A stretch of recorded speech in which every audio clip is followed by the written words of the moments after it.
Thanks for joining. This is a joint work with Thomas Kochumaka.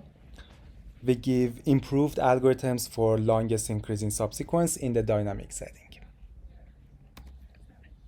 So I'll start with problem definition. You probably have heard of the problem before. We call it longest increasing subsequence, or sometimes we refer to it as LIS. So given as input is a sequence of size n, such that every element of this sequence has a value. We define a subsequence to be increasing if when you look at the numbers from left to right, the values are increasing. For example, this sequence you see on the screen, the yellow elements, they form an increasing subsequence. And obviously the goal is to find a subsequence such that it's increasing and the size of this subsequence is maximized. So I want to clarify here that when we say a subsequence, we don't necessarily mean the elements have to be next to each other. We may have some gaps between the elements. So long as the values from left to right are increasing, that's a valid increasing subsequence for us. So we can solve longest increasing subsequence in time n log n. The algorithm is almost optimal, and it's called patient sorting. You can think of the algorithm as a combination of binary search and dynamic programming. So in order to solve LIS, we define an auxiliary sequence that I denoted by B. And B of I, which is the ith element of this auxiliary sequence, tells you what is the smallest x such that there is an increasing subsequence of size I that ends at x. So obviously it follows from definition that B is always increasing. So we solve the problem in an iterative manner. We start with an empty sequence. Every time we bring one element from the input to that sequence, and we try to update the auxiliary sequence. So I'll show that to you with an example.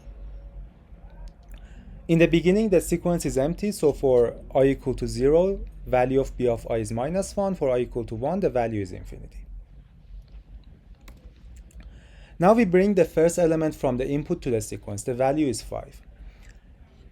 We do a binary search in the auxiliary sequence. We find the first place which is larger than 5. In this example, it's infinity. And then we replace the value by 5. We do the same thing for the second element.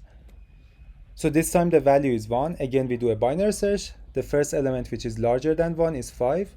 And then we replace the value by 1. And this goes on and on. For the third element, the value is 8. It takes the position of infinity. And once we do this for all of the elements, from the auxiliary sequence, you can figure out what is the longest increasing subsequence. So to see this, you can notice that for 8, the value is infinity, which means that we don't have an increasing subsequence of size 8. But 7, the value is 12. Which means that we do have an increasing subsequence of size 7. So the size of the longest increasing subsequence for this example, it's equal to 7.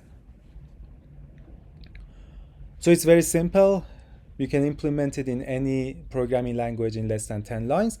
And the runtime is n log n because you're mainly running binary search n times.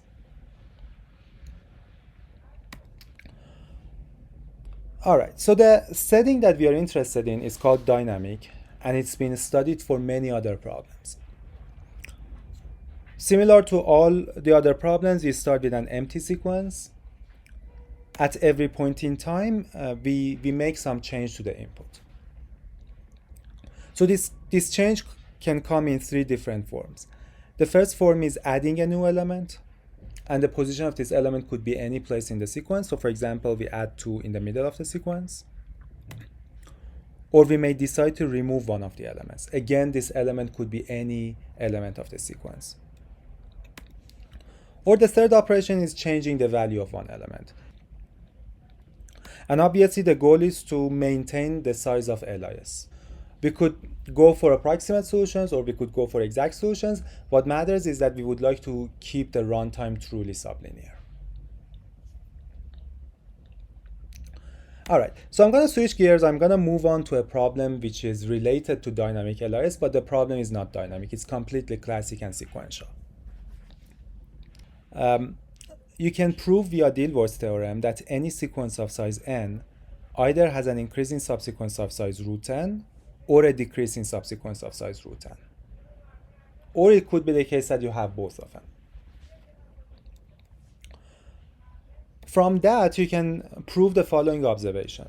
You can prove that any sequence of size n can be partitioned into O of root n monotone subsequences, where monotone here stands for either increasing or decreasing. So you can sort of figure out how the proof goes. You begin with a sequence of size n. Dilworth's theorem tells you that you either have an increasing subsequence of size root n or a decreasing subsequence of size root n. Whichever exists in your sequence, you take it out. That makes your first partition, and then you repeat the same procedure with the remainder. The size of the remainder is a little bit smaller than n, so Dilworth gives you a weaker guarantee, but again, you can take a partition, a monotone partition out of it, such that the size is O of root n. And if you repeat this procedure root n times, you'll get the partitioning you were looking for. All right, so the proof is constructive, because every time you can run patient sorting and find the longest increasing or longest decreasing subsequence. The question here is how fast can you find such a partitioning? I just say here that if you use patient sorting every time, your runtime would be n to the 1.5 times log n, because you're running patient sorting root n times. But the goal here for this problem was to bring down the runtime close to n, and it was open for quite a long time if we can beat the n to the 1.5 barrier for this problem. All right. LIS, as you know, is a very famous problem, so you would expect that there's a huge body of work on LIS. Here I'll mention different settings that have been studied for LIS. For example, streaming. There are a few works on streaming LIS, in property testing, in sublinear algorithms, in massively parallel computation, and obviously in the classic setting, there are a lot of works on longest increasing subsequence. Even for the dynamic setting, prior to our work, there were some known results. I'll begin with the most basic one. So if we consider a special case where all of the changes are happening at the end of the sequence, the solution is kind of trivial and it follows from patient sorting. And the update time is log n. So the real difficulty is when you allow the changes to happen at any position of your sequence. That's the problem which is difficult. Nonetheless, there are some works on this. For example, the work by Chen, Chu, and Pinsker. They give an exact solution for dynamic LIS, but the runtime or the update time of their algorithm is proportional to the solution size. They denote the solution size by R, and they prove that the update time of their algorithm is O tilde of R, which is great if R is sublinear. But you can imagine in the worst case, R could be proportional to the input size, in which case the runtime of their algorithm is O tilde of n, and that's almost as time consuming as patient sorting. So if you really want to break the barrier, break the linear time barrier, you have to go beyond this algorithm. There's also a recent algorithm by Mitzemacher and Sedigin. They give a constant factor approximate solution for LIS, and the update time of their algorithm is n to the epsilon, tilde of n to the epsilon. So the approximation factor is constant, but this constant is growing exponentially in terms of epsilon. So to be more precise, the approximation factor is 1 over epsilon to the O of 1 over epsilon. Nonetheless, because we are assuming epsilon is constant, the approximation factor of their algorithm is constant. Moving on to the results of this paper, we have two main algorithms. The first algorithm gives an exact solution for dynamic LIS, and the update time is sublinear. The second algorithm, you can think of it as an improvement over previous work. So I told you that there is a previous work that gets constant approximation with runtime n to the epsilon. Here, we were able to improve the approximation factor from constant to 1 plus epsilon. However, there is also a parallel work and independent of us, Gadrikovsky and Yanchevsky were able to obtain the same result. And because of that, I'll leave this algorithm to their talk. And my plan for the rest of this talk is to focus on the main result that we have, which is exact algorithm for dynamic LIs. I'm going to start by defining the concept of layers. We're going to decompose our sequence into a bunch of layers in the following way. So for every I, we define a layer L sub I, such that this layer contains all of the elements of the sequence, such that the size of the longest increasing subsequence ending at them is equal to I. Okay, so the number of layers we have is equal to the size of the longest increasing subsequence. And of course, it follows from definition that the values of every layer is going to be decreasing.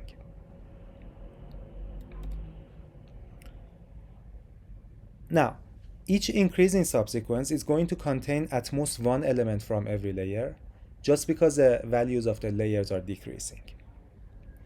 And obviously, every increasing subsequence of size I is going to cover exactly I layers of the sequence. It follows from the previous arguments that if we make X changes to the sequence and keep the layers intact, then we are sure that at most X layers are excluded from the longest increasing subsequence. Apart from X layers, all the other layers are going to contribute to the longest increasing subsequence. So in our algorithm, we're going to fix a W, which is between 1 and n. I'll tell you what exactly W is at the end of the talk. We will choose a variable R uniformly at random from the interval 1 and W. And based on R and W, we're going to color some of the layers. So the first layer that we color in yellow is R. The second layer is layer R plus W. The third layer is going to be R plus 2W, and so on. And then we use these yellow layers, I'm going to call them boundary layers, to make baskets out of the layers. So the first basket is going to contain layer 1, layer 2, layer 3, up until layer R, which is the first boundary layer. The second basket starts from the next layer. It goes up until layer R plus W, which is the second yellow layer. And this goes on and on. So except for the first basket and the last basket, every other basket is going to contain exactly W layers of the sequence. Okay, so perhaps I can clarify that with an example. So suppose R is equal to 2 and W is equal to 3. So the first yellow or boundary layer is going to be L2, the second boundary layer is going to be L5, the third one is going to be L8, and the last one is going to be L10. And then we're going to have 4 baskets. The first basket is going to contain layer L1 and L2. The second basket is going to cover L3, L4, and L5, and so on. So apart from the first basket and the last basket, all the other baskets are going to have exactly 3 layers. And then you can see that in every basket, the position of the elements are not necessarily next to each other. So for example, this blue basket, the elements inside the array are 6, 10, and 11, and there is a gap, and then 5, and then there is a gap, and then 8. And the whole algorithm is based on the following structural lemma. If we modify up to W over 10 elements of the sequence and keep the layers intact, we can be sure that with probability at least 1/2, there is a longest increasing subsequence that goes through all of the yellow layers or all of the boundary layers. And the proof basically follows from the arguments that I made earlier. Because if we make W over 10 changes, the longest increasing subsequence is going to miss at most W over 10 layers. And then by the way we choose the boundary layers, the probability that happens for the boundary layers is going to be bounded by 1/2. All right, 2 definitions. I call a basket light if it contains at most S elements. Its boundary layer has size at most S over W, and the boundary layer of the previous basket has size at most S over W. If all these 3 conditions are met, I call a basket light. If any of them are violated, I call them heavy. For light baskets, I'm going to maintain some local data. What is this data? For every boundary element of the previous basket and every boundary element of the current basket, I'm going to maintain the longest increasing subsequence that starts from the first one and ends at the second one. So this is the local information for the light basket, and it's local because it only depends on the elements of this basket and the boundary of the previous basket. For heavy basket, however, we maintain a global data. For every one of the boundary elements, we maintain what is the size of the longest increasing subsequence that starts from any element and ends at them. So this could depend on all the other previous baskets. So again, I can clarify that with an example. So suppose this is a light basket. The boundary of the previous basket has 3 elements. The boundary of this basket has 2 elements. So I'm going to maintain a matrix. The number of rows is 3. The number of columns is 2. And then every cell of the matrix tells you what is the LOS that starts from this one and ends at this one.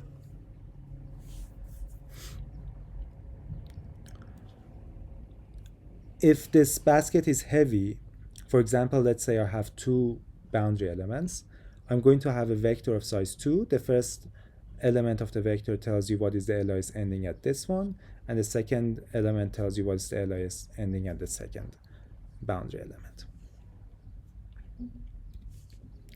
All right, so here is the idea. Whenever a query comes, I'll first figure out which basket this query corresponds to.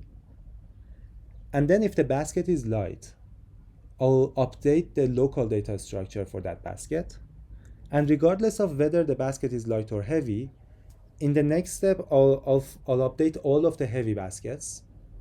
And then I'll update the size of the LIs for the entire sequence. The reason I need to update all of the heavy baskets is that the data that I store for every heavy basket, it could depend on all the other baskets.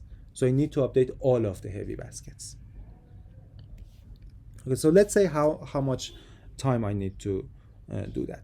So for initialization, I first run patient sorting to decompose the elements into layers and baskets. This takes time n log n. For every one of the light baskets, I need to compute the local data structure. If the size of a basket is di and the boundary of the previous basket is ei minus 1, the runtime for that particular basket is going to be O tilde of ei minus 1 times d sub I.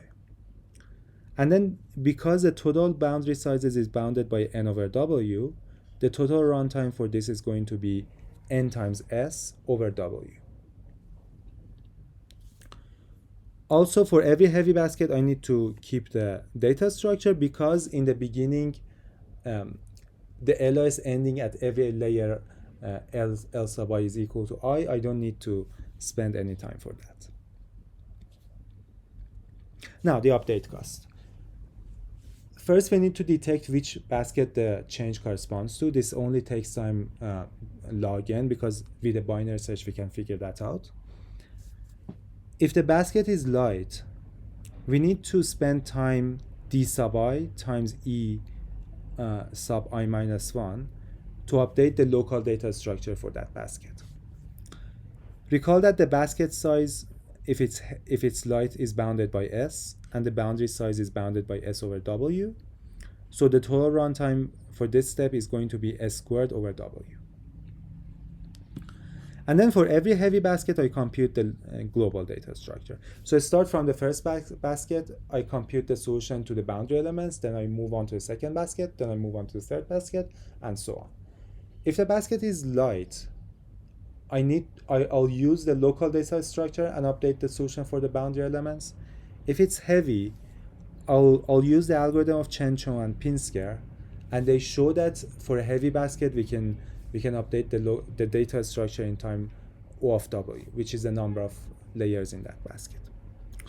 So the total number of heavy baskets is going to be 5n over s, because if a basket is heavy, either its size exceeds s, or the size of either its boundary or the previous basket's boundary is more than n over s over w.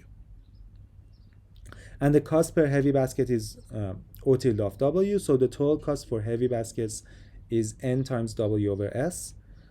And then for every light basket, I need to use the matrix to update the boundary for the layers. So the runtime for a particular basket is the size of the boundary of that basket times the size of the boundary of the previous basket.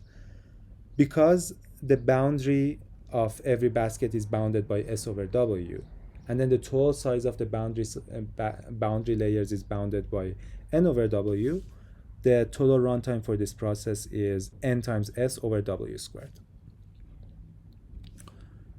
So the initialization cost is going to be N times S over W. The update cost is N times S over W squared plus NW over S plus S squared over W. And the solution is valid up to W over 10 operations. So the initialization cost I pay, it will be useful up until W over 10 operations. So I need to divide the cost of initialization by W over 10. And if I do that, then it turns out that the average cost per operation is going to be N times S over W squared plus NW over S plus S squared over W. And then by setting W equal to N to the 0.4 and S equal to N to the 0.6, we get an algorithm with average cost per operation N to the 0.8. All right, so this gives us a solution with runtime N to the 0.8, but there are some details that I skipped, and I want to just point out to these details here. The first thing is that the error rate, as I explained the algorithm to you, is 1/2, but we need to amplify this to 1 minus N to the minus C. And for doing that, we need to repeat the same procedure log N times, and we obtain the better solution that we get over all of these instances. If we do that, there is a log N overhead in the runtime, but the success ratio improves to 1 minus N to the minus C. And then the other thing is that, as I explained the algorithm to you, the runtime is amortized, but there's a reduction in previous work that if we apply that reduction, we can also make the runtime worst case.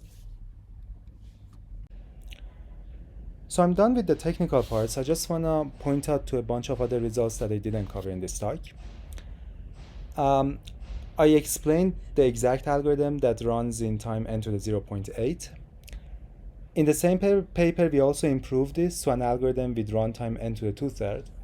And the algorithm is pretty much the same, except that we use Monge matrices to do some of the calculations we do in our algorithm faster. We also have a second algorithm that is 1 plus epsilon approximation, and the update time is N to the little o of 1. In a parallel work by Gadrikovsky and Yanchevsky, they also obtain a 1 plus epsilon approximation, but the runtime of their algorithm is faster than our algorithm. So we get N to the little o of 1, they get polylog. And then there's a subsequent work by, again, Gadrikovsky and Yanchevsky. They gave some lower bounds, fine-grained lower bounds, conditional lower bounds, but the lower bounds do not apply to the LIS problem I defined here. If we generalize the problem a little bit, either make the queries stronger or give weights to the elements, then these lower bounds carry over to dynamic LIS. I also want to talk about the Erdős-Székely partitioning problem a little bit. So I mentioned in the beginning of my talk that we can solve it in time N to the 1.5 if we use patient sorting. So if instead of patient sorting, we use the constant factor approximation that runs in time N to the epsilon, then this improves the runtime of Erdős-Székely problem to N to the 1 plus epsilon. If instead of that we use the result that we give in this work, the runtime improves to N to the 1 plus little o of 1. And if we use the algorithm of Gadrikovsky and Yanchevsky, then the runtime improves to N polylog. And finally, here is one open question that seems very interesting for dynamic LIS. So the best update time for exact solution at this point is N to the 2/3. But there is no evidence that we can't do better. And also there is no conditional lower bound for this problem. So either if we improve the runtime or if we prove a conditional lower bounds, any of these two directions could be very interesting for future work.